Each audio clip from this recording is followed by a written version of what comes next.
ഇന്ന് നമ്മൾ കുഞ്ഞുങ്ങൾക്ക് ഞാൻ സെർലാക്ക് റൈസിന്റെ സംഭവം പാലിൽ കലക്കി കൊടുത്തു. ഇതാരാണെന്ന് അറിയാം, കുറെ ആളുകൾ ചോദിച്ചിരുന്നു.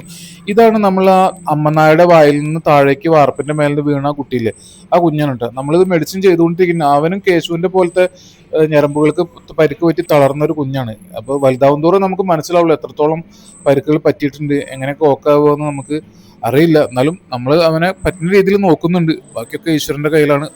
എന്തായാലും രക്ഷപ്പെടട്ടെ. അങ്ങനെ പിന്നെ നമുക്ക് 3 കുട്ടികളെ നമ്മൾ വേറെ എടുത്തിട്ടുണ്ടായിരുന്നില്ല. അതിലൊരു കുട്ടിയാണ് ഇട്ടത്.